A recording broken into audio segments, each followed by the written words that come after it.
La lumière matinale baignait St. Mary Mead, avec cette qualité particulière du début septembre. Dorée, oblique, déjà teintée d'une certaine manière par la conscience de l'approche de l'automne. Miss Jane Marple se tenait à la fenêtre de son cottage, contemplant le village avec la même attention sereine qu'elle aurait accordée à une broderie particulièrement complexe. La femme du vicaire passait en courant, les bras chargés de dahlias, dont les têtes cramoisies semblaient des petites flammes sur son manteau sombre. Tout était comme il se devait. Les magasins ouvraient. Madame Clement se disputait avec le boucher au sujet de la qualité de son agneau. Le jeune Tommy Bond faisait entrer son chien en cachette dans la boulangerie malgré le panneau bien visible interdisant les animaux. C'est mademoiselle Marple qui remarqua la bougie la première. Bien sûr, il n'y avait rien de particulièrement inhabituel à voir une bougie. Mais celle-ci se trouvait dans la fenêtre de Rose Cottage, brûlant régulièrement malgré la lumière du jour, sa flamme ressemblant à un fantôme pâle dans la matinée lumineuse. Rose Cottage était vide depuis 3 mois, depuis la mort de la vieille Madame Hargrove, en attendant que les notaires règlent les détails de sa succession. Personne n'aurait dû se trouver à l'intérieur. Aucune bougie n'aurait dû brûler. Mademoiselle Marple prit ses gants de jardinage, même si elle n'avait pas particulièrement l'intention de jardiner. C'était simplement parce qu'il fallait avoir une raison pour passer devant Rose Cottage et couper les roses fanées qui poussaient le long de la clôture entre leurs propriétés constituait une excellente excuse.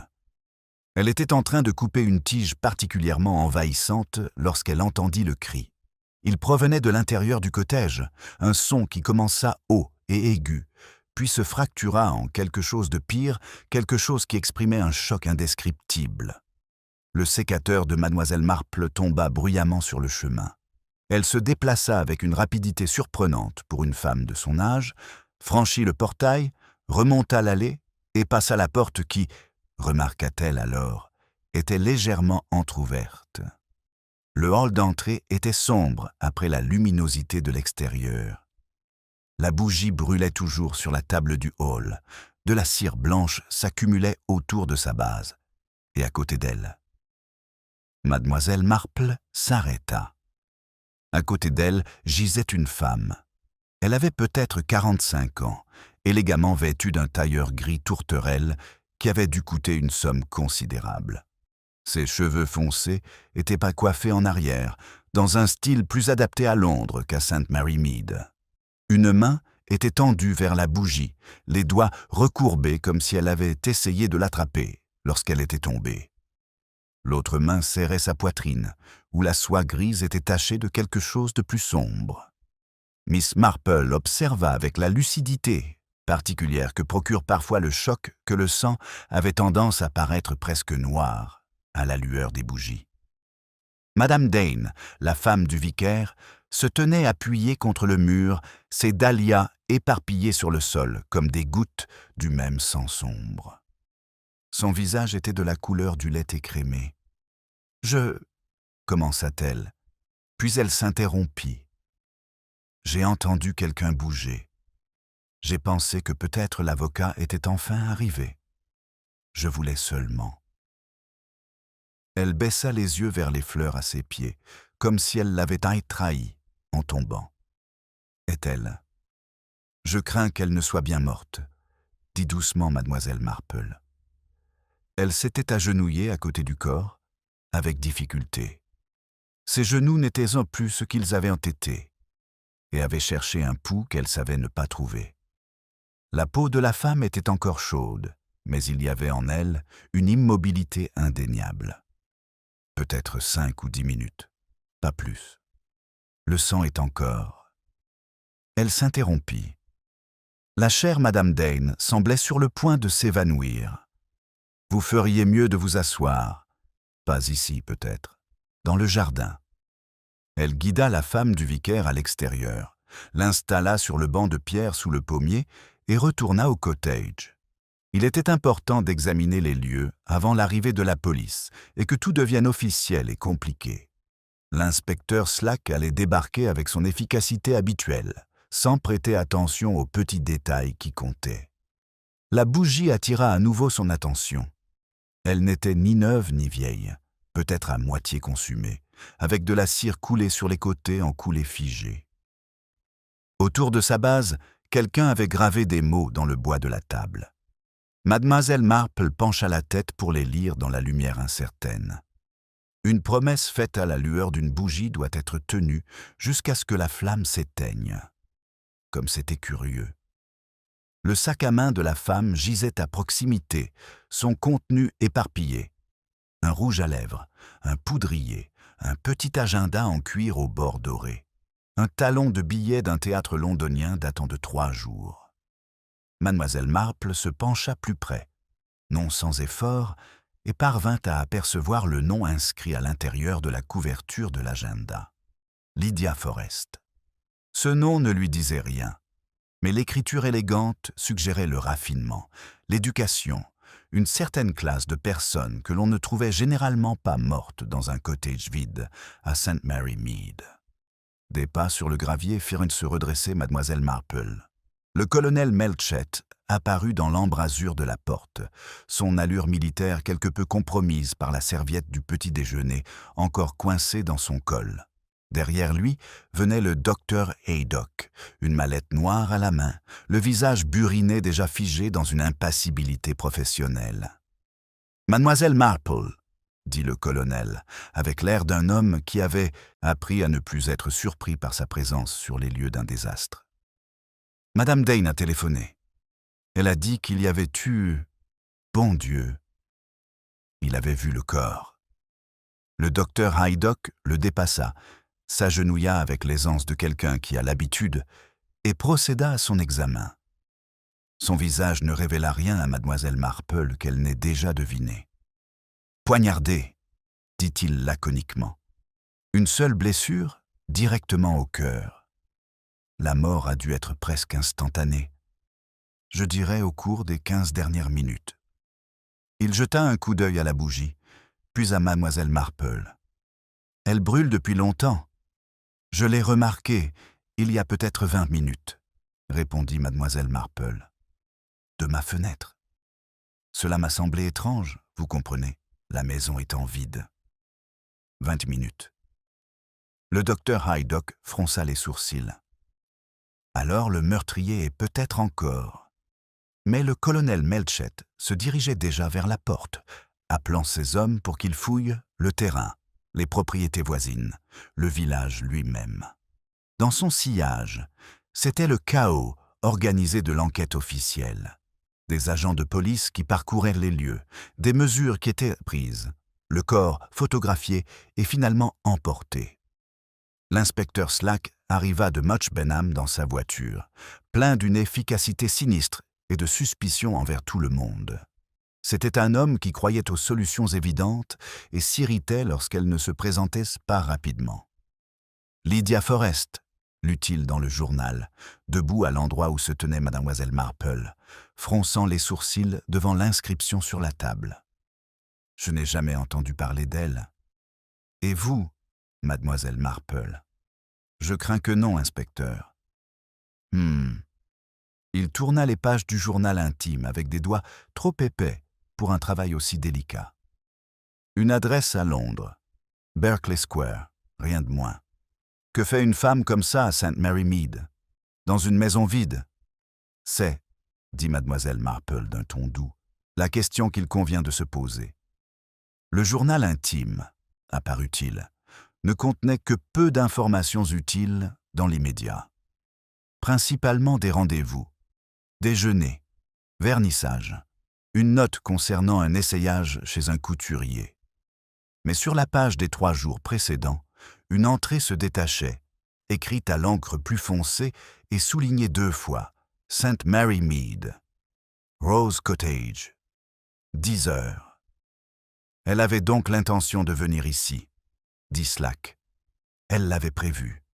La question est de savoir pourquoi et qui savait qu'elle venait. Comme dans tous les villages, les habitants s'étaient rassemblés. Les nouvelles d'un meurtre se propagent plus vite que les ragots, et à St. Mary Mead, Les ragots circulaient à la vitesse de la lumière. À midi, tout le monde savait qu'une femme de Londres avait été retrouvée morte à Rose Cottage, poignardée en plein cœur, et que la police interrogeait toutes les personnes qui auraient trop pu se trouver près du cottage ce matin-là. Mademoiselle Marple se rendit au Blue Boar pour déjeuner, ce qui n'était pas dans ses habitudes, mais les circonstances étaient exceptionnelles, et la salle à manger du Blue Boar était devenue le quartier général officieux des spéculations du village. Mieux valait entendre les théories directement, plutôt que de les filtrer à travers des récits de deuxième ou troisième main. Elle trouva une petite table près de la fenêtre et commanda un cottage pie qu'elle n'avait pas particulièrement l'intention de manger. Autour d'elle, les voix montaient et descendaient comme des vagues. Ça a dû être un cambriolage qui a mal tourné. Mais rien n'a été volé, d'après ce que j'ai entendu, pas même ses bijoux. Un type londonien, à en juger par ses vêtements. Probablement impliqué dans une affaire criminelle. Mademoiselle Marple écoutait, ses aiguilles à tricoter cliquetant doucement. Elle tricotait un pull bleu pâle pour son petit-neveu, mais pour l'instant, le motif était loin de ses préoccupations. À la table voisine, Mademoiselle Hartnell tenait salon. C'était une femme corpulente, à la voix perçante, qui avait un avis sur tout, la plupart du temps erroné. « Croyez-moi, annonça-t-elle, cela a un rapport avec la mort de Madame Hargrove. Forcément. La femme meurt, la maison reste vide, puis cette créature londonienne débarque et se fait assassiner. Trop de coïncidences. Madame Hargrove est morte d'une crise cardiaque, osa sa compagne, Mademoiselle Wetherby, mince et anxieuse. C'est ce qu'a dit le docteur Haydock. Les médecins peuvent se tromper. Peut-être que quelqu'un voulait nous faire croire qu'il s'agissait d'une crise cardiaque. Peut-être que cette Forrest connaissait la vérité et qu'elle est venue ici pour la révéler. C'était absurde, bien sûr, mais Mademoiselle Marple enregistra néanmoins cette information. On ne savait jamais quels éléments pourraient s'avérer importants lorsque le schéma final se dessinait. La porte s'ouvrit, laissant entrer un courant d'air frais et un homme grand, la cinquantaine, impeccablement vêtu d'un tweed à la fois coûteux et confortable. Il avait l'allure de quelqu'un habitué au respect, avec des cheveux argentés et un profil qui suggérait qu'il avait dû être très beau autrefois. À présent, il avait simplement l'air distingué, comme le sont les hommes d'une certaine classe et d'un certain revenu, même lorsqu'ils sont en détresse. « Sir Ambrose Trent », siffla inutilement Mademoiselle Hartnell. Tout le monde connaissait Sir Ambrose. Il s'était retiré à Gossington Hall 5 ans auparavant, après une carrière au ministère des Affaires étrangères, et était devenu le genre de célibataire fortuné autour duquel les spéculations allaient naturellement bon train. Il a l'air complètement anéanti, n'est-ce pas? C'était effectivement le cas. Son visage était tiré, ses mouvements prudents, comme s'il se retenait de toutes ses forces. Il échangea quelques mots avec le propriétaire, commanda quelque chose d'une voix trop basse pour être entendu, et s'installa à une table dans un coin. « Eh bien, dit Mademoiselle Hartnell, avec une satisfaction évidente. C'est révélateur, n'est-ce pas? Qu'est-ce qui est révélateur? Demanda Mademoiselle Wetherby. Un homme n'a pas l'air comme ça face à la mort d'une inconnue. Crois-moi, il la connaissait. Il la connaissait probablement très bien, si tu vois ce que je veux dire. Les aiguilles de Mademoiselle Marple s'arrêtèrent un instant avant de reprendre leur rythme. L'après-midi, l'inspecteur Slack se rendit à son cottage, comme elle s'y attendait. Il se tenait dans son salon, chapeau à la main, l'air mal à l'aise, comme le sont les hommes lorsqu'ils sont entourés d'objets fragiles qu'ils craignent de casser. « Je crois comprendre que vous avez vu la bougie en premier, » dit-il. Environ 20 minutes avant que Madame Dane ne trouve le corps.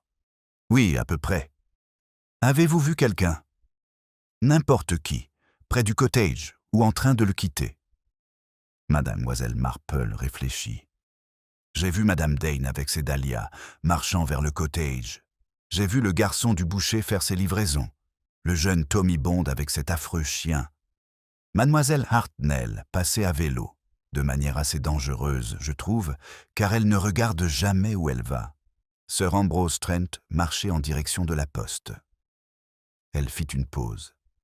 Et j'ai vu quelqu'un à la fenêtre supérieure de Rose Cottage, mais seulement pendant un instant. Slack redressa brusquement la tête. Quelqu'un? Qui? Je ne saurais le dire. Juste une silhouette, en fait, qui passait devant la fenêtre. J'ai pensé que c'était peut-être l'avocat venu faire l'inventaire, puis quand j'ai vu la bougie allumée, elle s'interrompit délicatement. Bien sûr, maintenant on se rend compte que ça devait être soit la victime, soit le meurtrier. Ou les deux, marmonna Slack. Il prit des notes dans son carnet avec un bout de crayon. Cette Lydia Forrest. Vous êtes certaine de n'avoir jamais entendu ce nom? Tout à fait certaine. Eh bien, nous menons l'enquête à Londres. Une femme comme elle n'apparaît pas comme ça, sortie de nulle part. Elle devait avoir des amis, de la famille, des connaissances. Quelqu'un qui savait pourquoi elle était venue ici. Il referma son carnet d'un coup sec. Au fait, l'arme a disparu. Une sorte de couteau, à lame étroite. Le docteur Haydock pense qu'il s'agit d'un couteau de cuisine, mais nous ne l'avons pas trouvé. Après son départ, mademoiselle Marple resta immobile, oubliant son tricot sur ses genoux. La bougie la troublait, pas la bougie elle-même, mais les mots gravés autour. Un serment fait à la lueur d'une bougie doit être tenu jusqu'à ce que la flamme s'éteigne. Cela suggérait quelque chose de rituel, de délibéré. Un meurtre pouvait être passionné, spontané, mais celui-ci donnait l'impression d'avoir été planifié, d'avoir une signification au-delà du simple acte de tuer. Et le visage de Sir Ambrose Trent. Elle avait déjà vu le chagrin, à maintes reprises. Elle le reconnaissait. Le soir, un dîner était prévu au presbytère, une invitation qui ressemblait davantage à une convocation, Madame Dane ayant atteint un tel état de nervosité qu'elle avait besoin de raconter sans cesse les événements de la matinée à quiconque voulait bien l'écouter. Le vicaire, M. Dane, supportait cela avec une résignation patiente, offrant parfois des paroles de réconfort entre les plats. « Je n'arrête pas de la voir », dit Madame Dane en poussant les côtelettes d'agneau dans son assiette. Cette main qui tendait vers la bougie, comme si elle essayait de l'éteindre, ou de l'allumer. Je ne saurais dire. Elle est probablement tombée comme ça, dit le vicaire. Quand elle a été poignardée, je veux dire, la pauvre n'aurait pas pensé aux bougies. Mais mademoiselle Marple s'interrogeait. La main s'était tendue, sans aucun doute. Que voulait Lydia Forrest avec cette bougie dans ces derniers instants? La maison est fermée à clé depuis des mois, poursuivit Madame Dane. J'apportais des fleurs parce que je pensais, enfin, maintenant que la succession est enfin réglée, quelqu'un pourrait venir prendre possession des lieux. L'héritière de Madame Hargrove, vous savez. A-t-on trouvé un héritier? Demanda Mademoiselle Marple. Oh oui, enfin. Une cousine éloignée, apparemment. Une certaine Madame Eleanor Vance. Elle vit dans le Hampshire, je crois. L'avocat a dit qu'elle arriverait dans la semaine pour inspecter la propriété avant de décider de la vendre ou non. Le visage de Madame Dane se crispa légèrement. Et maintenant, ça. Qui voudrait acheter une maison où quelqu'un a été assassiné? Les gens oublient, dit le vicaire d'un ton réconfortant, avec le temps.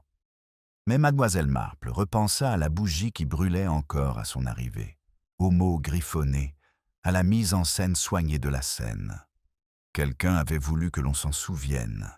Quelqu'un avait voulu que cela ait un sens. Le lendemain matin, la pluie tomba, apportant avec elle de nouvelles informations. L'inspecteur Slack se présenta à la porte de mademoiselle Marple avant le petit déjeuner, l'air de ne pas avoir dormi. « J'ai pensé que vous voudriez le savoir », dit-il en acceptant une tasse de thé avec l'air d'un homme désespérément en quête de chaleur. Nous avons trouvé le lien. Lydia Forrest était la fille de Madame Hargrove. La main de mademoiselle Marple s'immobilisa sur la théière. Sa fille? Mais je croyais que madame Hargrove n'avait pas de famille. Illégitime, répondit Slack avec une certaine satisfaction sinistre. Née avant que la vieille femme n'épouse Hargrove. Donnée à l'adoption, sans doute pour éviter le scandale. Forrest était son nom marital. Elle était veuve depuis 5 ans, sans enfant. Elle vivait très confortablement à Londres, grâce à l'argent de son défunt mari. Comment avez-vous découvert le lien? Une lettre dans sa chambre d'hôtel. Elle séjournait au Much Benham Arms, où elle avait réservé 2 jours auparavant.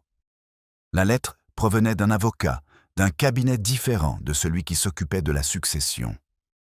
Il semble que Lydia Forrest ait engagé des détectives pour retrouver sa mère biologique. Elle a découvert que la vieille femme était décédée et avait tout légué à un cousin éloigné. Elle contestait le testament au motif qu'elle était la fille naturelle. Mademoiselle Marple versa le thé avec précaution. C'est donc Madame Eleanor Vance qui hérite? C'est exact. Elle a désormais un motif encore plus fort de conserver l'héritage, maintenant que l'héritière légitime est commodément décédée. La satisfaction de Slack était évidente. Nous allons l'interroger cet après-midi. Il se trouve que cette femme est venue hier du Hampshire. Elle dit avoir entendu parler du meurtre et vouloir voir le cottage. Un timing commode, vous ne trouvez pas? Après son départ, mademoiselle Marple resta assise avec son thé qui refroidissait et réfléchit à l'héritage, au secret, aux filles qui réapparaissent avec des décennies de retard. Il y avait quelque chose dans cette situation qui la tracassait, quelque chose de familier. Cela lui rappelait l'affaire Larkin, il y a des années. Une fille qui était réapparue après la mort de sa mère, revendiquant des droits qu'elle avait perdus en raison de son absence. Cela s'était mal terminé. La fille était sincère, mais ses revendications avaient déchiré la famille. Parfois, la loi et la justice allaient dans des directions différentes, et les gens souffraient de l'écart entre les deux. La pluie continua de tomber toute la matinée, rendant le village gris et morose.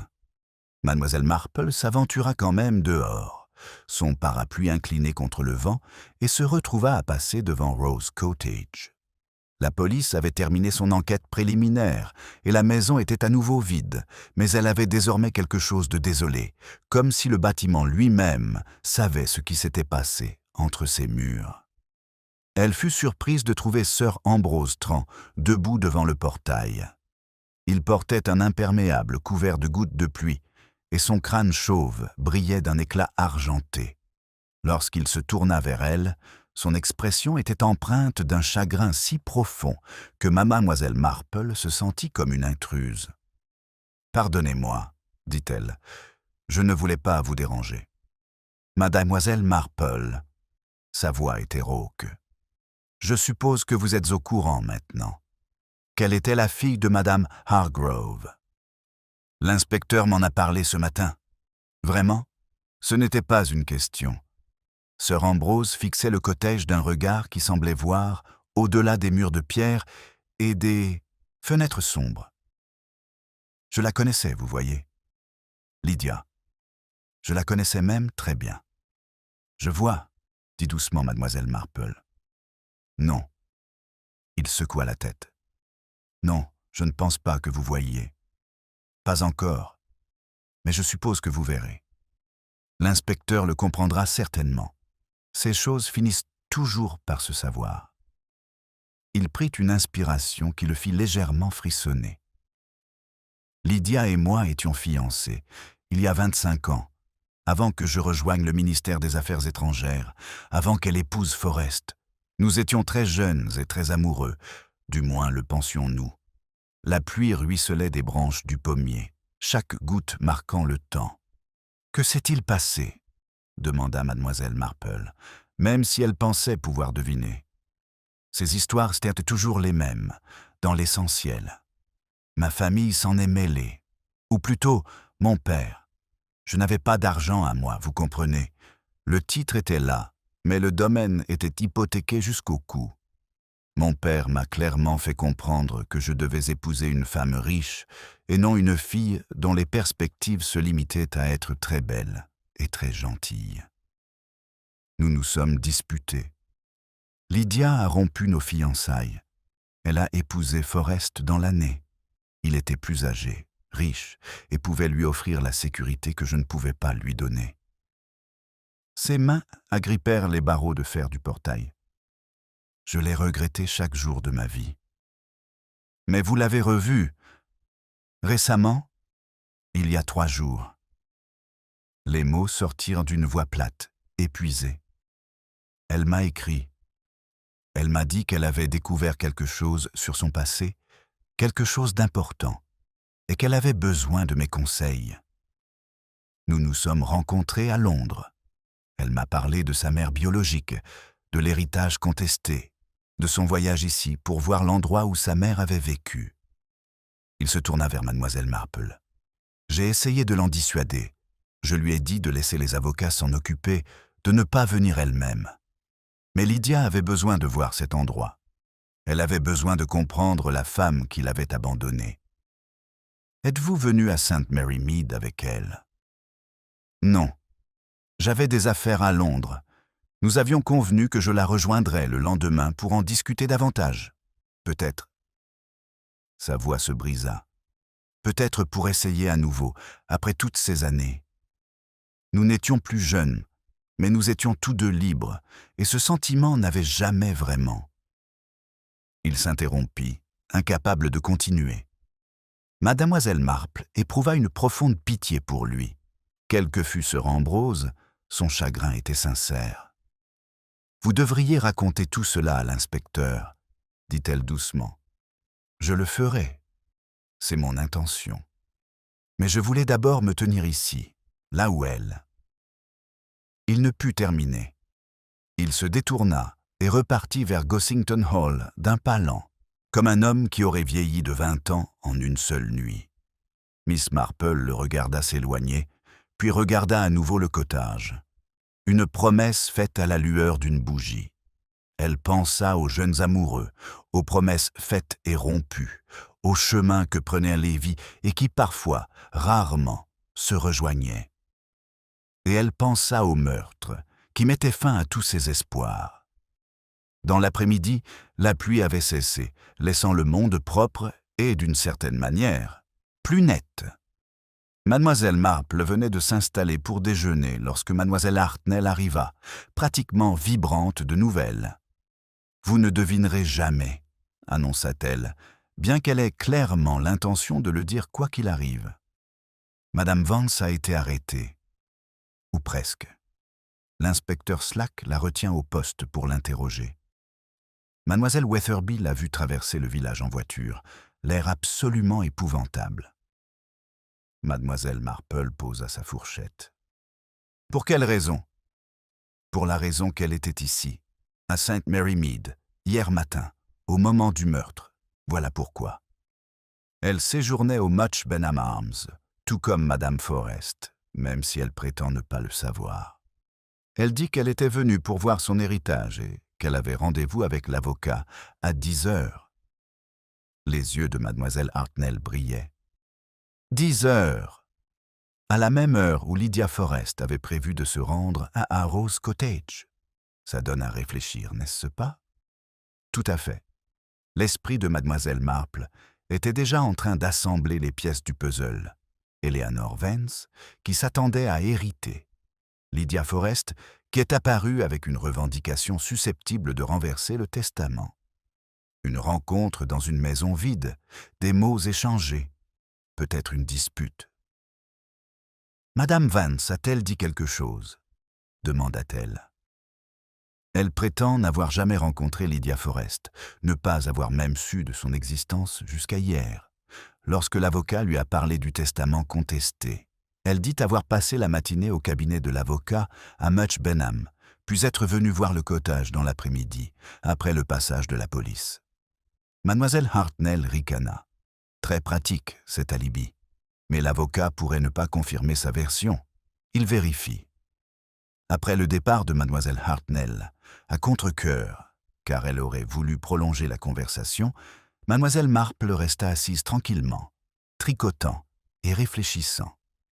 Le schéma commençait à se dessiner, mais il y avait des lacunes, des endroits où les fils ne se rejoignaient pas tout à fait.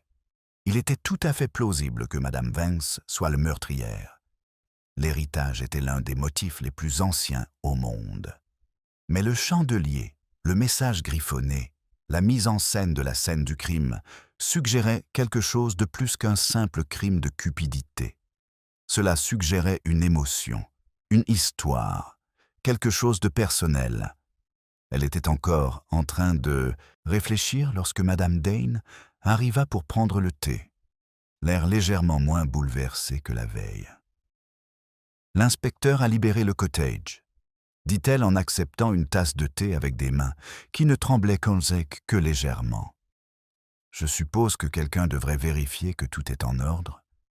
L'avocat m'a demandé si je pouvais le faire, puisque je m'occupe du jardin depuis quelques mois.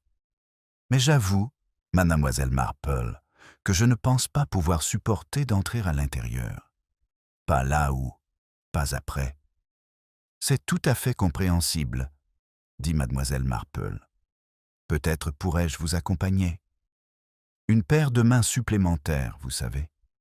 Et j'ai toujours admiré le goût de madame Hargrove en matière d'ameublement. » Le soulagement de madame Dane était palpable. Elles s'y rendirent cet après-midi-là, entrant avec la clé que l'avocat leur avait fournie. La bougie avait été retirée par la police, ainsi que divers autres objets marqués comme preuve. Mais sinon, le cottage était tel qu'il avait été. Propre, légèrement moisi à cause de sa fermeture, rempli des possessions accumulées par une femme qui y avait vécu pendant 40 ans. Mademoiselle Marple parcourut lentement les pièces, vérifiant ostensiblement que les fenêtres étaient très bien fermées et que la police avait laissé les lieux en ordre. En réalité, elle cherchait autre chose, sans pouvoir dire exactement quoi. La chambre à coucher ne révéla aucun secret, si ce n'est la gestion prudente des moyens limités d'une femme âgée. Les vêtements étaient de bonne qualité, mais vieux, raccommodés ici et là, avec des points de couture soignés. Le mobilier était composé de lourds meubles victoriens qui avaient peut-être été à la mode autrefois. Un petit coffret à bijoux ne contenait rien de particulier. Des broches de deuil, des boucles d'oreilles en jet, un camée sur un ruban de velours usé. Mais sur le bureau dans le coin, sous une pile de factures payées, mademoiselle Marple trouva une photographie.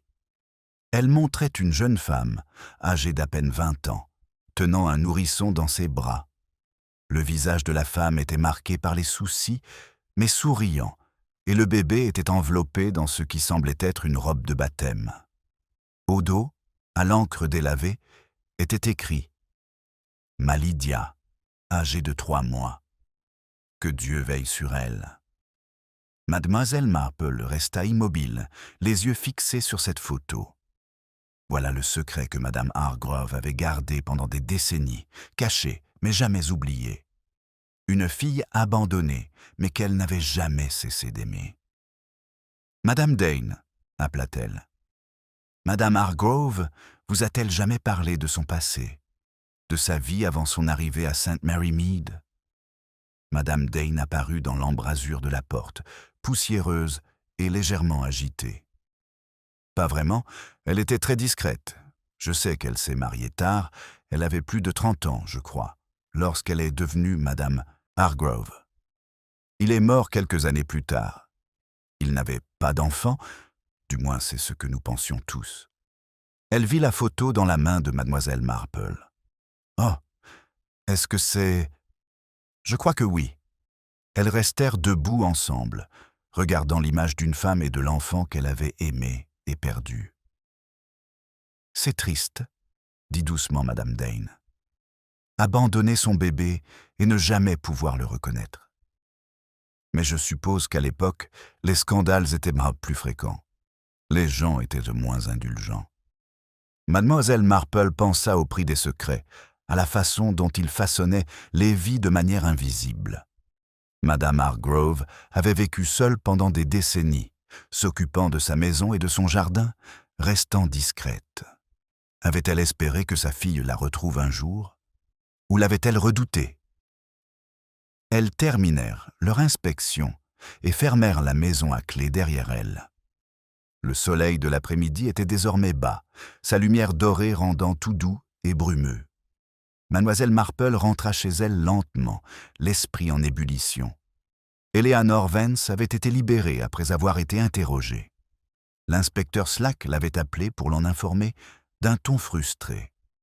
L'avocat avait confirmé l'alibi de Madame Vance. Elle s'était effectivement trouvée dans son bureau à Much Benham de 9h30 à près de 11h pour discuter de la succession. Elle ne pouvait donc pas se trouver à St. Mary Mead au moment du meurtre. Retour à la recherche de suspects, avait déclaré Slack d'un ton sombre. N'importe qui aurait pu le faire. N'importe qui savait que Lydia Forrest venait, en tout cas. Mais qui était au courant? Telle était la question. Mademoiselle Marple dressa une liste dans sa tête. Sir Ambrose Tran, qui connaissait les projets de Lydia parce qu'elle le lui avait dit directement. Eleanor Vance, qui avait peut-être été informée par les avocats. L'avocat de Madame Hargrove, qui devait être au courant de l'existence des deux femmes et de leurs revendications concurrentes. Le personnel du Much Benham Arms, qui avait peut-être entendu ou vu la correspondance.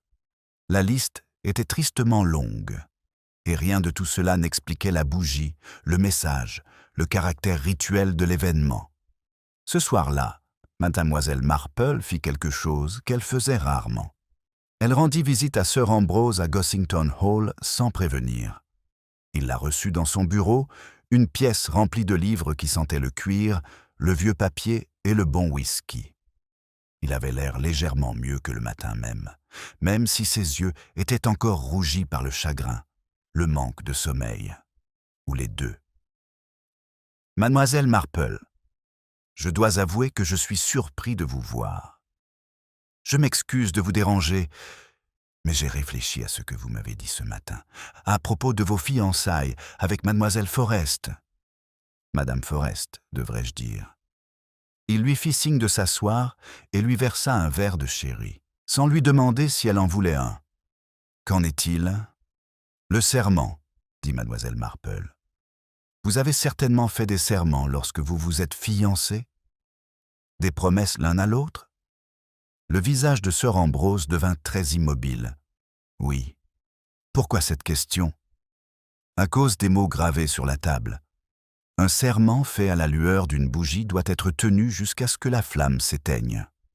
Cela suggère que quelqu'un était au courant de ces serments. Quelqu'un qui s'est senti trahi par leur rupture. » Il s'assit lourdement dans le fauteuil en face d'elle. Pendant un long moment, il ne dit rien, se contentant de fixer son verre de whisky comme s'il pouvait lui apporter des réponses. « Nous les avons faits à la lueur d'une bougie, » dit-il finalement.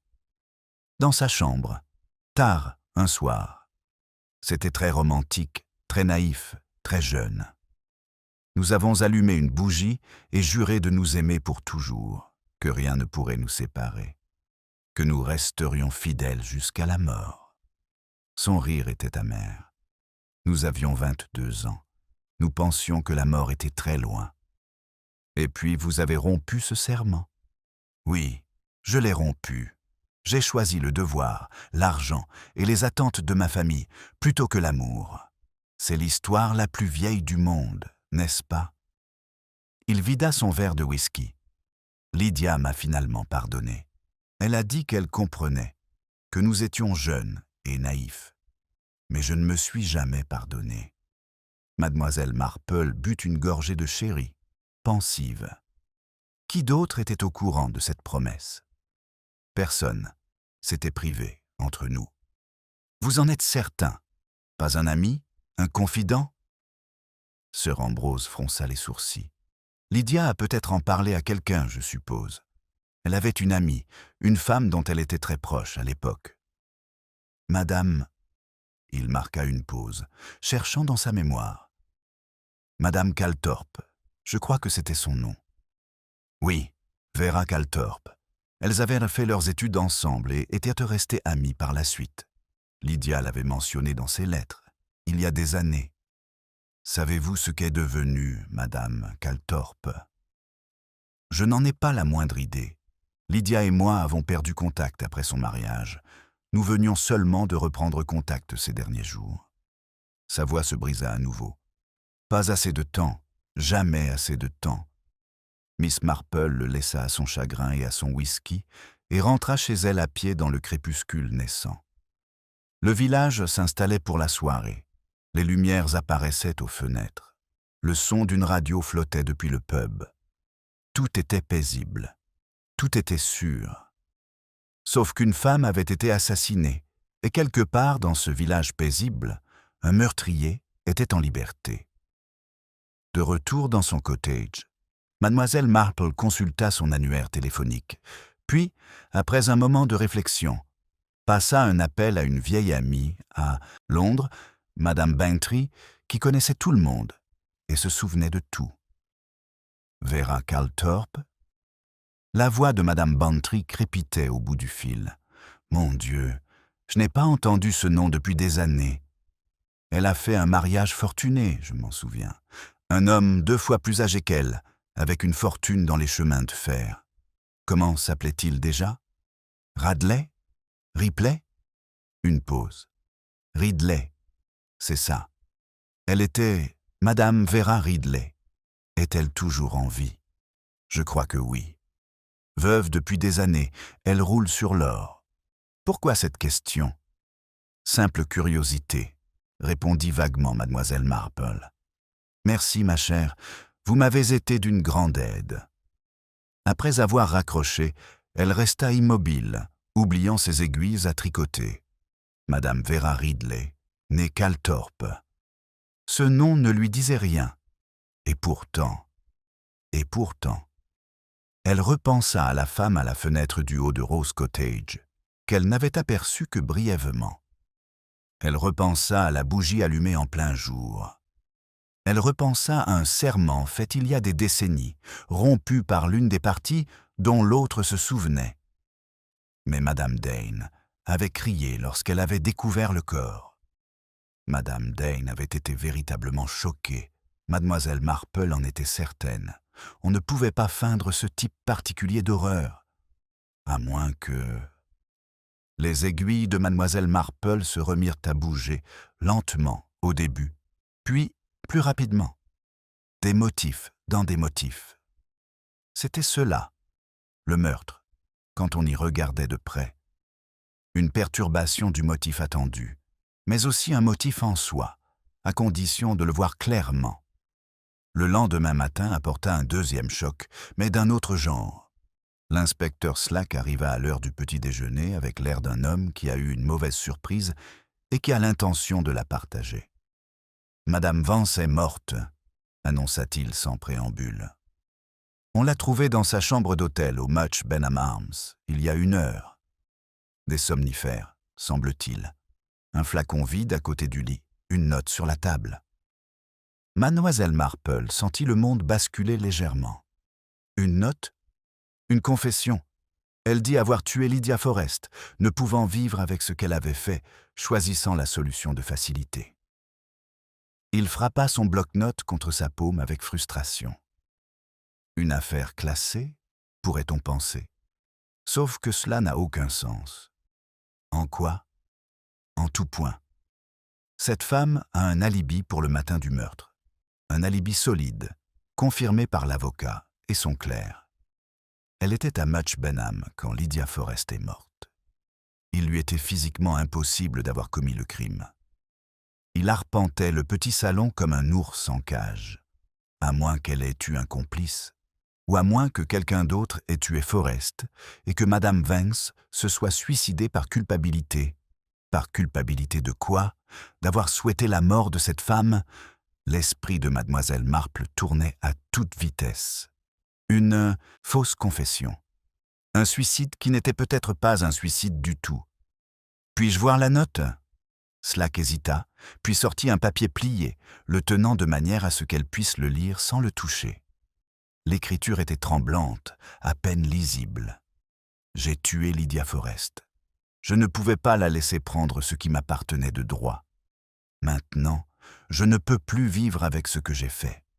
Que Dieu me pardonne. » « C'est très bref, » observa mademoiselle Marple. « Et l'écriture?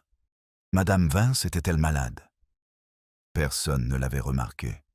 Elle semblait parfaitement calme hier après notre libération. Elle a dîné dans la salle à manger de l'hôtel, selon le personnel. Elle est montée dans sa chambre vers 21 heures. Elle a été retrouvée morte ce matin lorsqu'elle n'est pas descendue pour le petit déjeuner. Mademoiselle Marple pensa aux somnifères, à la facilité avec laquelle on pouvait les administrer à une personne qui ne se doutait de rien. Un verre avant de se coucher, quelque chose pour aider à dormir après une journée stressante. Ce serait très simple, en réalité, pour quelqu'un en qui Madame Vance avait confiance. « Inspecteur, » dit-elle prudemment, « je pense que vous devriez vous renseigner sur les visiteurs qui se sont rendus dans la chambre de Madame Vance hier soir. Et je pense que vous devriez examiner très attentivement cette écriture. Comparez-la à d'autres échantillons de l'écriture de Madame Vance. » Slack plissa les yeux. « Vous pensez que quelqu'un l'a forcée à l'écrire? Ou l'a falsifiée? » « Je pense, » dit mademoiselle Marple, « que quelqu'un est très intelligent. Trop intelligent, peut-être. » Après son départ, à contre-cœur mais reconnaissant la sagesse de ses suggestions, mademoiselle Marple resta immobile. Le schéma était là, elle pouvait presque le voir, mais le centre restait obscur. 2 femmes étaient désormais mortes. Lydia Forrest, qui était venue chercher l'héritage de sa mère. Eleanor Vance, qui avait hérité de cet héritage et avait ensuite avoué un meurtre qu'elle n'avait pas pu commettre. Quelqu'un était en train de régler les derniers détails. Quelqu'un qui avait tué une fois et qui avait jugé nécessaire de tuer à nouveau pour protéger le premier meurtre. Mais qui? Elle pensa à la bougie, au serment, à l'amitié et à la loyauté et à ce que les gens faisaient par amour. Elle pensa à une femme aperçue brièvement à une fenêtre à l'étage, aux cris de surprise de Madame Dane, aux alibis presque trop parfaits. Et puis, tout à coup, elle pensa aux dahlias. Madame Dane portait des dahlias ce matin-là, des dahlias cramoisis, avait-elle dit, provenant de son jardin, destiné à Rose Cottage, parce que la maison allait rouvrir. Sauf que l'héritière de Madame Hargrove n'avait pas prévu d'arriver avant plusieurs jours. Madame Vance était venue tôt, de manière inattendue, de sa propre initiative. Madame Dane ne pouvait pas savoir que la maison allait rouvrir, moins qu'elle n'ait été au courant de la visite de Lydia Forrest. À moins qu'elle n'ait apporté ses fleurs, non pas pour la réouverture de la maison, mais pour un décès auquel elle s'attendait. Mademoiselle Marple se leva lentement, le cœur battant fort. C'était une pensée horrible, une pensée terrible. Madame Dane, avec ses manières douces, son agitation nerveuse et sa gentillesse envers une vieille femme seule dans un cottage de village. Mais cela expliquerait beaucoup de choses. Elle se rendit au presbytère par cette matinée ensoleillée, l'esprit en ébullition. Le vicaire était dans son bureau, travaillant sur son sermon du dimanche. Il la reçut avec sa courtoisie distraite habituelle. « Mademoiselle Marple, quelle agréable surprise! Voulez-vous prendre le thé? Je crains que ma femme ne soit partie à Much Benham pour s'occuper des compositions florales pour l'église, je crois. » « En fait, » dit mademoiselle Marple, « c'est justement de votre femme dont je voulais vous parler. » Son visage afficha une expression poliment interrogative. « Depuis combien de temps êtes-vous marié, monsieur Dane? » « 6 ans en mai dernier. » « Pourquoi cette question? Et où vous êtes-vous rencontrés? » « Lors d'une réunion paroissiale à Basingstoke. Je venais d'être nommé pasteur là-bas, et Vera, ma femme, aidait l'association des dames. » Il sourit tendrement. Elle s'est toujours consacrée au travail paroissial. Vera. Ce nom resta suspendu dans l'air entre eux comme le son d'une cloche. Son nom de jeune fille, dit mademoiselle Marple avec précaution. Serait-ce par hasard Calthorpe? Le vicaire cligna des yeux. Eh bien oui. Comment avez-vous? La compréhension commença à poindre dans ses yeux, suivie d'une confusion, puis d'un premier soupçon de peur. « Mademoiselle Marple, de quoi s'agit-il » ? « Je crains, » dit doucement Mademoiselle Marple, « que vous ne devriez vous asseoir, Monsieur Dane. Et puis je pense que vous feriez mieux de me dire tout ce que vous savez sur l'amitié de votre femme avec Lydia Forrest. » Mais Monsieur Dane, comme on le découvrit, ne savait presque rien. Oui, sa femme avait été Madame Ridley avant leur mariage. Veuve, riche, elle avait choisi de reprendre son nom de jeune fille après la mort de son mari. Oui, elle avait mentionné une amie d'école nommée Lydia, quelqu'un dont elle avait été proche dans leur jeunesse. Non, il n'avait aucune idée que cette amie et la femme assassinée étaient la même personne. « Elle ne m'en a jamais parlé », répétait-il. Quand le meurtre a eu lieu, quand tout le monde parlait de Lydia Forrest, Vera n'a jamais dit qu'elle la connaissait. Je pensais, je supposais. Il leva les yeux vers Mademoiselle Marple avec une horreur grandissante. « Vous ne suggérez pas que ma femme ait quelque chose à voir avec cela. Je suggère, dit Mademoiselle Marple, que nous devons la retrouver assez rapidement. Mais Madame Dane n'était pas à Much Benham. Les recherches menées à la boutique de fleurs, à l'église et dans tous les endroits où elle aurait pu se rendre n'aboutirent à rien. Personne ne l'avait vue depuis tôt ce matin-là, lorsqu'elle avait dit à son mari qu'elle allait faire des courses. L'inspecteur Slack, appelé en urgence, arriva avec les résultats de son enquête sur la mort de Madame Vance. « L'écriture, dit-il d'un ton grave, ne correspond pas. Elle n'est même pas proche. Quelqu'un a essayé de copier son écriture et s'en est plutôt bien sorti, mais c'est un faux.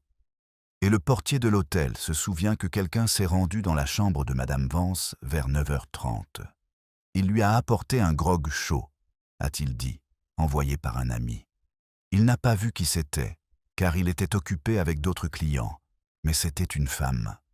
De taille moyenne, d'apparence respectable, elle portait un manteau à capuche. « Madame Dane, dit Mademoiselle Marple, ça ne peut être qu'elle. » « Mais pourquoi ?» La voix de M. Dane se brisa. « Pourquoi Vera aurait-elle tué quelqu'un ? C'est une âme si douce. » « Par loyauté, dit doucement Mademoiselle Marple. Par amour, dans sa forme la plus tordue. Pour un serment tenu trop longtemps et trop fidèlement. » L'explication, une fois mise bout à bout, était à la fois simple et terrible. Vera Calthorpe était la meilleure amie de Lydia Forrest, sa confidente, la gardienne de ses secrets.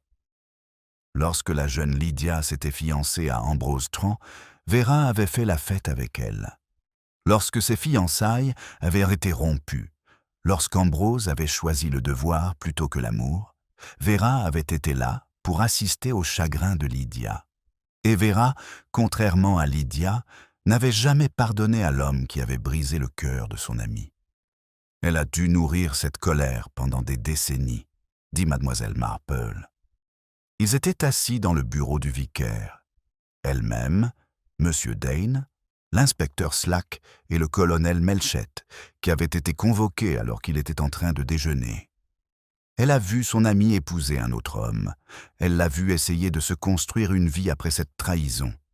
Et puis, lorsque Madame Hargrove est décédée et que Lydia a découvert ses origines, lorsqu'elle a appris qu'elle pourrait hériter, Madame Dane l'a appris aussi, dit Slack, comprenant.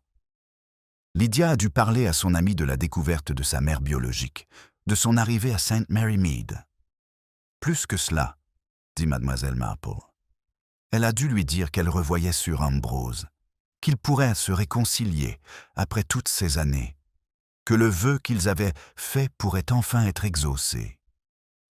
M. Dane poussa un cri de protestation. Mais Vera aurait été heureuse pour son amie. Elle aurait voulu que Lydia soit heureuse. « Vraiment ?» demanda Mademoiselle Marple d'une voix très douce. Ou bien aurait-elle considéré cela comme la trahison ultime? Lydia, pardonnant à l'homme qui lui avait brisé le cœur, retournant vers lui comme si ces décennies de souffrance n'avaient aucune importance?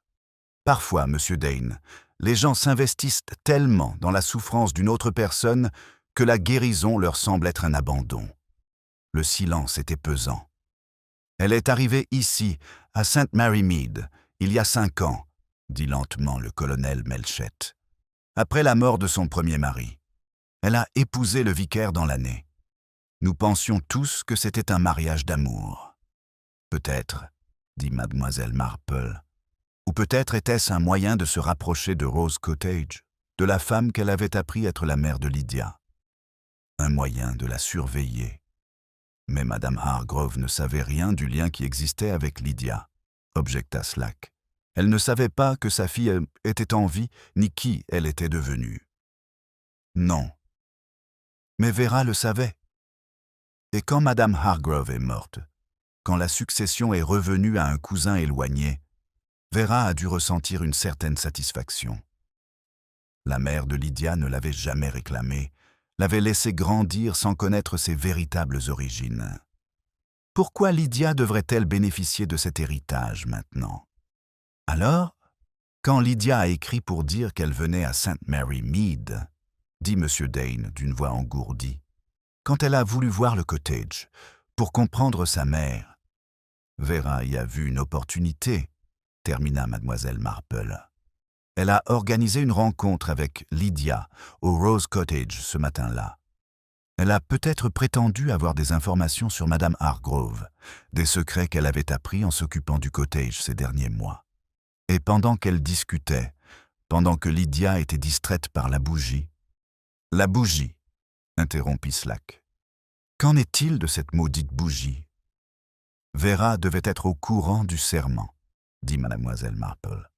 Lydia lui avait fait des confidences, des années auparavant. Elle savait pour les promesses faites à la lueur des bougies, les serments d'amour éternel. Elle a donc mis en scène le crime. Elle a allumé la bougie, gravé les mots sur la table. Elle en a fait un meurtre rituel, un jugement sur les vœux rompus. Et puis elle a crié quand je suis arrivé, dit M. Dane, toujours incrédule. Elle a fait semblant d'être choquée, d'avoir découvert le corps à l'instant. En fait, dit Miss Marple avec précaution, je pense qu'elle était sincèrement choquée, non pas par le corps, qu'elle venait de créer, mais par votre arrivée, Madame Dane. Vous n'étiez pas censée être là. Elle devait être en train de mettre en scène la scène, ou venait peut-être de terminer et s'apprêtait à partir. Votre cri lui a fourni la couverture parfaite. Elle pouvait prétendre qu'elle venait elle-même d'arriver, qu'elle découvrait le corps en même temps que vous. L'inspecteur Slack prenait rapidement des notes. Et Eleanor Vance? Madame Vance n'avait aucun lien avec tout cela, dit tristement mademoiselle Marple. Elle a simplement été malchanceuse. Elle a hérité au mauvais moment et est devenue une suspecte commode lorsque l'inspecteur a commencé son enquête. Mais lorsque son alibi s'est avéré solide, lorsqu'il est devenu évident qu'elle n'avait pas pu commettre le meurtre, elle est devenue un handicap. Elle aurait pu finir par prouver que quelqu'un d'autre était responsable. Alors Vera l'a réduite au silence, en mettant en scène une confession et un suicide. « Elle a tué 2 femmes, murmura M. Dane. Ma femme a assassiné 2 femmes. Pour une amie, dit mademoiselle Marple, ou ce qu'elle considérait comme une amitié. Mais une amitié déformée par le temps et l'obsession, jusqu'à devenir quelque chose de monstrueux. Ils trouvèrent Madame Dane, ou plutôt Vera Ridley, son vrai nom, cet après-midi-là. Elle était à Rose Cottage, assise dans le salon, une autre bougie allumée sur la table devant elle. Elle avait ouvert les fenêtres malgré le froid, et les rideaux blancs flottaient doucement dans la brise. Mademoiselle Marple entra la première sur l'insistance de l'inspecteur Slack. Elle vous connaît, elle ne paniquera peut-être pas si elle vous voit. Les autres attendèrent dehors, prêts mais cachés. Vera leva les yeux lorsque mademoiselle Marple entra. Elle ne semblait ni surprise ni particulièrement inquiète, comme si elle s'y attendait. « Mademoiselle Marple, dit-elle calmement, je me demandais quand vous alliez comprendre. Vous voyez des choses, n'est-ce pas? Des choses que les autres ne voient pas. Oui, répondit simplement mademoiselle Marple. Elle s'assit en face de Vera, remarquant le flacon de pilule sur la table à côté de la bougie, le verre d'eau déjà vide. Oh, ma chère, vous n'avez pas... Il y a environ 20 minutes, dit Vera. Les mêmes pilules que j'ai données à la pauvre madame Vance. Elles agissent assez rapidement, d'après ce que j'ai compris, mais pas aussi rapidement qu'un couteau dans le cœur. Elle sourit, et il y avait quelque chose de terrible dans ce sourire. Je voulais avoir le temps de m'asseoir ici, vous voyez, pour terminer le rituel correctement. La bougie, dit mademoiselle Marple. Le serment doit être tenu jusqu'à ce que la flamme s'éteigne, cita Vera. Ambrose Trent a fait une promesse à la lueur d'une bougie. Il l'a rompue. Lydia lui a pardonné.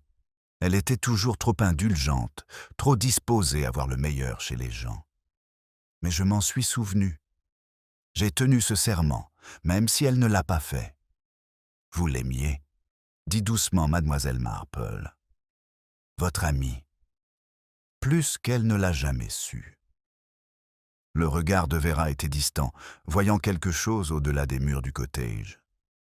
Nous étions à l'école ensemble. Elle était belle et gentille, et tout le monde l'aimait. J'étais simple, intelligente, utile. Cela ne me dérangeait pas. J'aurais fait n'importe quoi pour elle. Et quand Ambrose Trent lui a brisé le cœur, quand je l'ai vu pleurer pendant des mois, quand je l'ai vu épouser Forrest par désespoir, pour avoir une sécurité, ses mains se crispèrent. Je le détestais. Je détestais qu'elle l'aime encore, même après tout ce qui s'était passé. Alors vous avez attendu, dit mademoiselle Marple. Vous avez attendu pendant 25 ans. Je n'ai pas attendu. J'ai observé, j'ai protégé, j'ai épousé Ridley, un homme âgé, riche, pratique. À sa mort, j'avais assez d'argent pour faire tout ce que je voulais. J'ai découvert les origines de Lydia avant elle. J'ai engagé mes propres détectives. J'ai découvert l'existence de Madame Hargrove, ici, à St. Mary Mead. Et je me suis dit que si je venais ici, si je m'intégrais au village, je pourrais surveiller la femme qui avait abandonné mon amie. Je pourrais m'assurer qu'elle n'essaierait jamais de revendiquer Lydia, qu'elle ne perturberait plus jamais sa vie. Vous n'en avez pas parlé à Lydia, dit mademoiselle Marple. Non, elle était heureuse à Londres, ou aussi heureuse qu'elle pouvait l'être. Je ne voyais aucune raison de perturber cela. Puis Madame Hargrove est morte, et j'ai pensé que c'était fini. Le secret mourait avec elle. Mais Lydia l'a découvert quand même. Elle a engagé ses propres détectives. Elle est venue ici pour comprendre, pour pardonner. La voix de Vera se durcit. Et pour revoir lui, sœur Ambrose Trent, l'homme qui l'avait détruite. Elle m'a écrit, m'a dit qu'ils s'étaient rencontrés à Londres, que tous les anciens sentiments étaient toujours là. Elle allait lui donner une autre chance. Et vous ne pouviez pas permettre cela, dit mademoiselle Marple. Elle avait fait un serment, dit Vera, comme si cela expliquait tout. D'une certaine manière, nous avions toutes les deux fait un serment. Elle avait juré de l'aimer pour toujours, et j'avais juré de la protéger. Quand il a rompu son serment, quand il a choisi l'argent plutôt que l'amour, mon serment est devenu plus important. Je devais rester fidèle à notre engagement à toutes les deux. La flamme de la bougie vacillait entre elles. Je n'avais pas prévu cela, dit Vera doucement. Pas au début. Quand Lydia m'a écrit qu'elle venait ici, je pensais simplement lui parler. Lui faire comprendre que retourner auprès de Trent était une folie, que certaines trahisons ne peuvent être pardonnées. Mais elle ne voulait pas m'écouter. Nous nous sommes disputés. Elle m'a dit que je portais son fardeau à sa place, qu'elle était passée à autre chose et que je devrais en faire autant, que le serment n'avait plus d'importance. « Alors vous l'avez tué ?» dit mademoiselle Marple. « J'ai tenu mon serment, » corrigea Vera. « C'est tout ce que j'ai fait. J'ai gardé la foi quand elle en était incapable. » Elle regarda la bougie. Elle est presque consumée maintenant. Quand elle s'éteindra, la promesse sera tenue. Elle sera libre, vraiment libre, de l'homme qui lui a fait du mal, et j'aurais tenu ma promesse. L'inspecteur Slack fit alors irruption, suivi de près par le docteur Haydock. Mais Vera se contenta de leur sourire avec une courtoisie distante, comme s'ils étaient des visiteurs qu'elle attendait. « Trop tard, j'en ai peur, dit-elle. C'est presque fini, ils ont bien sûr essayé. » Le docteur Haydock s'est démené, l'a fait transporter d'urgence à l'hôpital, lui a fait un lavage d'estomac et lui a administré tous les traitements possibles. Mais Vera avait pris suffisamment de somnifères pour tuer 2 femmes, et elle les avait pris à jeun pour garantir une absorption rapide. Elle est décédée 3 heures plus tard, sans avoir repris conscience. Le scandale secoua St. Mary Mead pendant des semaines. La femme du vicaire, une double meurtrière. La douce Madame Dane, qui semblait si inoffensive, si dévouée aux bonnes œuvres et à l'art floral. Les révélations sur sa véritable identité, Madame Vera Ridley, riche veuve, amie de la victime, ne firent qu'aggraver le choc. Sir Ambrose Trent quitta le village le lendemain de la mort de Vera. Gossington Hall fut mis en vente dans le mois qui suivit. Certaines douleurs, réfléchit mademoiselle Marple, ne pouvaient être supportées à l'endroit où elles s'étaient produites. Monsieur Dane resta, bien qu'il fût devenu un homme différent. L'Église le soutint. Après tout, ce n'était pas son péché. Mais ses sermons perdirent leur optimisme bienveillant et prirent un ton plus sombre. Il parlait souvent de la tromperie, des dangers de l'obsession, de la façon dont l'amour pouvait se transformer en quelque chose d'inconnaissable. On découvrit que la bougie que Vera avait allumée pour son dernier rituel provenait de Rose Cottage. Elle se trouvait dans un tiroir de la chambre de Madame Hargrove, où celle-ci conservait certains objets précieux. La photo de sa fille bébé, quelques vêtements de bébé soigneusement conservés et une seule bougie blanche, inutilisée depuis des décennies. Peut-être Madame Hargrove l'avait-elle gardée en vue d'une réconciliation qui ne se produisit jamais. Peut-être l'avait-elle simplement conservée en souvenir. Il ne le saurait jamais. Mais Vera l'avait trouvée pendant les mois où elle s'était occupée du cottage, l'avait gardée et l'avait finalement utilisée dans le but le plus sombre qui soit. La propriété finit par revenir aux héritiers d'Eleanor Vance, un neveu vivant au Canada qui n'avait jamais rencontré sa tante et n'avait aucun lien avec St. Mary Mead. Il vendit Rose Cottage et son contenu aux enchères. Tout fut dispersé aux 4 vents, comme si la maison elle-même voulait effacer les souvenirs de ce qui s'était passé entre ses murs. Miss Marple assista à la vente aux enchères, mais n'acheta rien. Elle regarda les meubles être emportés, les livres, la porcelaine et toutes les possessions accumulées par Madame Hargrove au cours de sa vie soigneusement menée. Elle regarda les outils de jardinage être vendus, les tableaux, le linge de maison, et elle regarda les nouveaux propriétaires arriver pour visiter la propriété. Un jeune couple avec un bébé, plein de projets de rénovation et de nouveaux départs. Le cottage allait revivre, rempli de nouvelles voix, de nouvelles vies. Le sang avait été nettoyé, le parquet récuré. Avec le temps, les gens oublieraient ce qui s'était passé là. Les tragédies avaient tendance à s'estomper, à devenir des histoires, à ne plus être rien. Mais mademoiselle Marple n'oublia pas. Elle rentra lentement chez elle ce soir-là, alors que l'automne laissait place à l'hiver. Les roses de son jardin se fanaient, leurs fleurs devenaient rares et déchiquetées. Elle avait toujours trouvé quelque chose de mélancolique dans la fin de la saison des roses, la façon dont la beauté déclinait si rapidement, la façon dont ce qui semblait éternel s'avérait si éphémère. Elle pensa à Vera Calthorpe, qui s'était fait appeler Madame Dane, et avait pris soin de ces mêmes roses pendant 5 ans. Qui avait apporté des dahlias à Rose Cottage ce terrible matin-là, sachant peut-être déjà ce qu'elle y trouverait. Qui avait crié avec un choc apparent lorsque Madame Dane était arrivée trop tôt, perturbant sa mise en scène soigneusement préparée. Vera aimait trop son amie. C'était là le nœud du problème.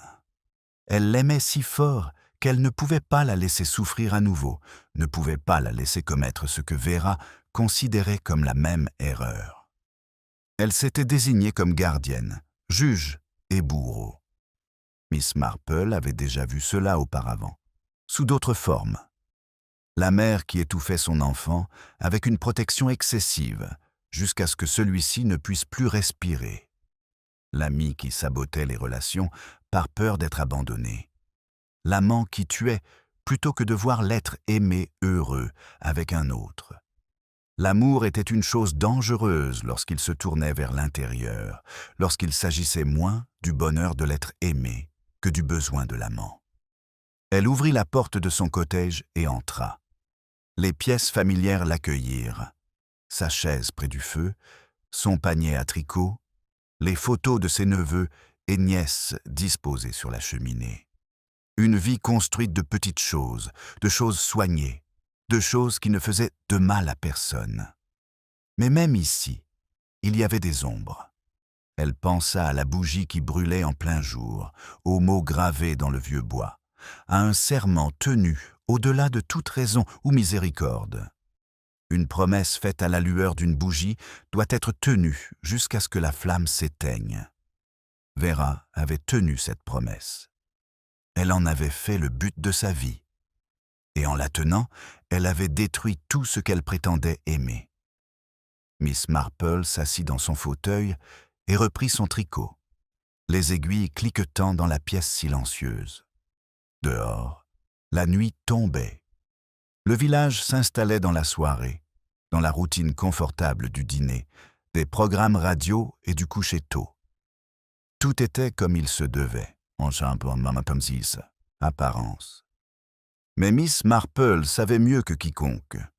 Elle savait que sous la surface de chaque village tranquille, de chaque jardin paisible, de chaque sourire amical, se cachait la capacité de sombrer dans les ténèbres. Le cœur humain était capable de choses terribles lorsqu'il était tourmenté par l'obsession, la possessivité, l'amour corrompu par le besoin de contrôle. Vera Calthorpe semblait gentille. Elle apportait des fleurs, s'occupait des jardins, souriait à ses voisins. Elle avait épousé un vicaire, fréquentait l'église et faisait de bonnes actions. Et pendant tout ce temps, elle planifiait un meurtre, portant le chagrin de son ami comme un étendard, incapable ou refusant de le laisser partir. Ce qui était vraiment effrayant, réfléchit mademoiselle Marple, c'était la facilité avec laquelle Vera avait réussi à se cacher. La rapidité avec laquelle le village l'avait acceptée, la façon dont elle s'était complètement intégrée parmi eux. Un peu de gentillesse, un peu d'aide, un talent pour dire ce qu'il fallait. C'était tout ce qu'il fallait pour passer inaperçu, pour être au-dessus de tout soupçon. Jusqu'au moment où le masque tombait, où la façade soigneusement construite s'effondrait, où la vérité sous-jacente était révélée dans toute sa laideur. Elle pensa à Lydia Forrest, qui était morte, en tendant la main vers une bougie. Avait-elle compris, à cet instant dernier? Avait-elle vu le couteau dans la main de sa plus vieille amie et réalisé la trahison? Ou la mort était-elle venue trop vite pour qu'elle puisse comprendre? Et Eleanor Vance, qui avait simplement eu la malchance d'hériter au mauvais moment, dont le seul crime était de s'être interposé entre un meurtrier et la sécurité. Elle était morte dans son sommeil, sans jamais savoir que la gentille femme qui lui avait apporté un grog chaud l'avait empoisonnée. 2 femmes mortes. Une troisième, Vera elle-même, morte de sa propre main. Et Sir Ambrose Trant, qui porterait sa culpabilité pour le reste de sa vie, se demandant s'il aurait pu empêcher tout cela en tenant une promesse faite dans sa jeunesse imprudente. Le prix des promesses non tenues, pensait mademoiselle Marple. Mais aussi le prix des promesses tenues trop fidèlement, sans vraiment comprendre leur véritable signification. Elle avait vu la photo de la jeune Lydia, rayonnante d'espoir, planifiant son avenir avec Ambrose Trant. Elle avait vu la même femme, des décennies plus tard, gisant morte dans une mare de sang. Le temps et les circonstances avaient tout changé entre ces 2 images. tout sauf la mémoire implacable de Vera, son incapacité à pardonner, sa détermination à protéger même lorsque cette protection n'était ni souhaitée ni nécessaire. Les aiguilles cliquetaient régulièrement. Dehors, une cloche d'église sonnait l'heure. Le lendemain matin, la vie continuerait. Les magasins ouvriraient, les enfants iraient à l'école, le vicaire préparerait son sermon. Le scandale s'estomperait peu à peu, devenant simplement une autre histoire dans la longue histoire du village. Rose Cottage serait rénové, repeint, rempli de rires et de vie. Mais mademoiselle Marple se souviendrait.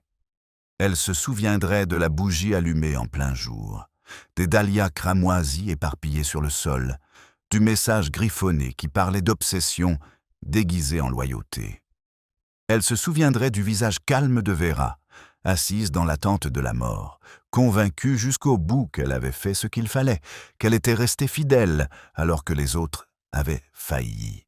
Et elle se souviendrait du poids de cette dernière bougie à Rose Cottage, qui se consumait jusqu'à disparaître, tandis que la vie de Vera s'éteignait, la flamme vacillant et mourant, alors que le vœu qu'elle représentait était enfin, terriblement, accompli. Le schéma était désormais complet. Tous les fils étaient reliés.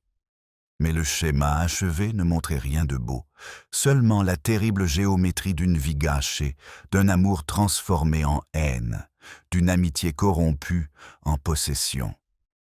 Mademoiselle Marple posa son tricot et se dirigea vers la fenêtre.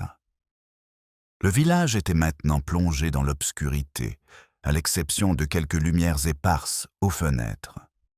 Quelque part là-bas, derrière ces fenêtres éclairées, des gens vivaient leur vie, faisaient des promesses, gardaient des secrets, aimaient et haïssaient, et faisaient les milliers de petits choix qui façonneraient leur avenir.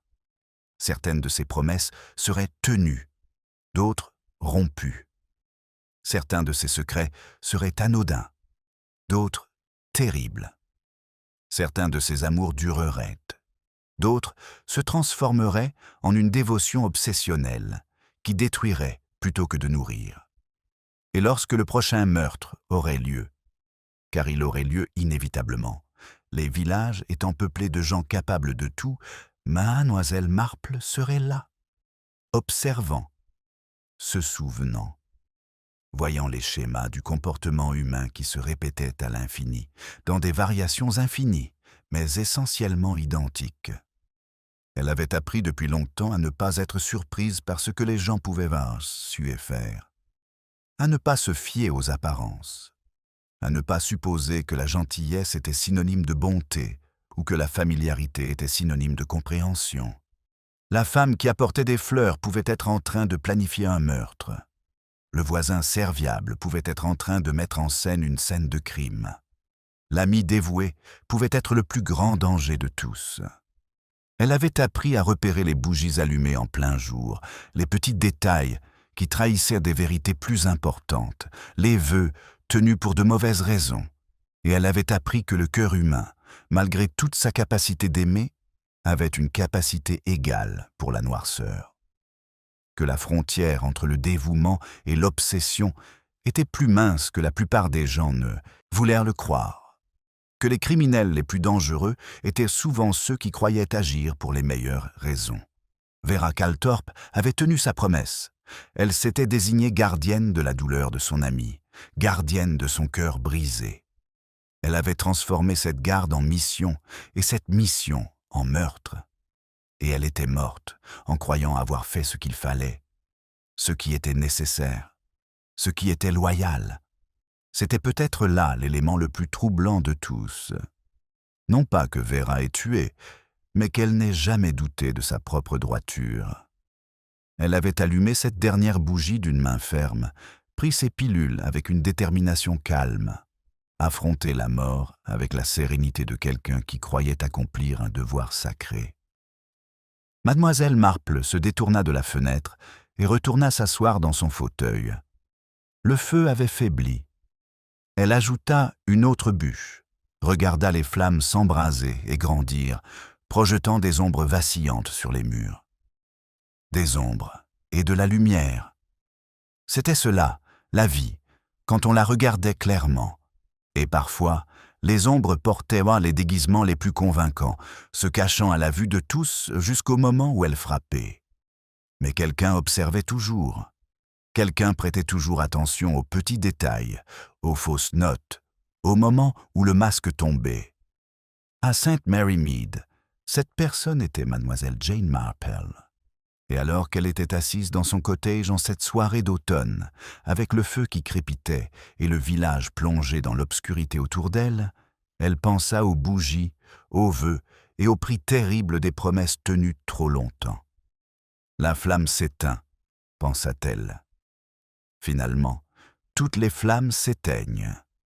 Mais l'obscurité qui subsiste peut durer éternellement.